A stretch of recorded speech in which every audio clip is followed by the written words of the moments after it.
We are absolutely connected. It's like, there's no question about it to me.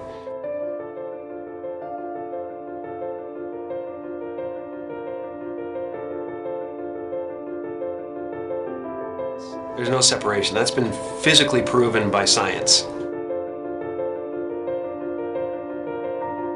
I think everybody's looking for something that they already have. I think the reason that we don't notice it is because we are so distracted by the human levels of our experience. Because you might not actually be what you think you are. The fact that we are already enlightened, we're already complete, and it's just realizing that you're complete. So everything we do to each other, or everything we see in each other, is us seeing ourselves. And yet the one thing that remains is this feeling of existence. I'm not a human being that has consciousness. I'm consciousness that is shaped into a human being. All of us are energy. A human being is a very complex pattern of energy. I always have been that energy, and I always will be that energy. I know this conceptually. Why don't we feel it? And just like an ocean is water in motion, we can call a certain part of that ocean a wave, but it gives us the illusion that the wave is a separate entity in the ocean. But a wave is not in the ocean, a wave is the ocean. And similarly, we might not be waves. Maybe we're the ocean. Maybe all of us are energy, and we can realize that directly.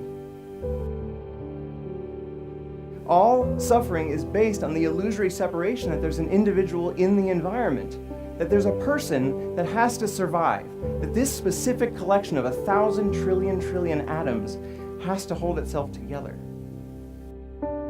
But if I realize directly that I am energy, and I realize that the body and the mind are a temporary manifestation of that energy, then I can fully accept the death of the body and mind as something that does not happen to me, because I was always energy and I always will be.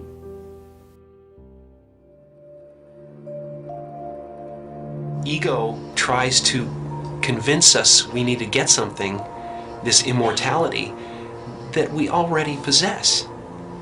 Ego is the voice in your head that says you're not as good as that other person. Maybe you need to do something else to make yourself better, to add to yourself. You know, and that's what it constantly is doing. It's trying to keep you from being you and me right now, loving this and loving this life. Once you realize you're complete, then this life and everything in it becomes a play of form, something to toy with and play with and make something good out of, and it really isn't to be worried about. It's to have fun with. You know, everyone is looking for God. And everyone is God, and that everyone is it. It's just now, what do you want to do? And once you realize that, then there's nothing you need. It's just play. You know, nothing you do is going to add anything to you. Right. And nothing you do is going to take anything away from you. So there really is nothing to do except play. And so the only moment that mattered to us was right now.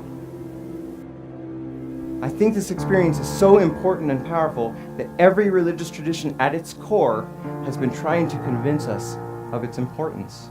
And if it's true, if the true end of all human psychological suffering is actually possible, it is the most important thing science could be studying. Maybe it's possible that within our lifetimes we could actually eradicate human suffering.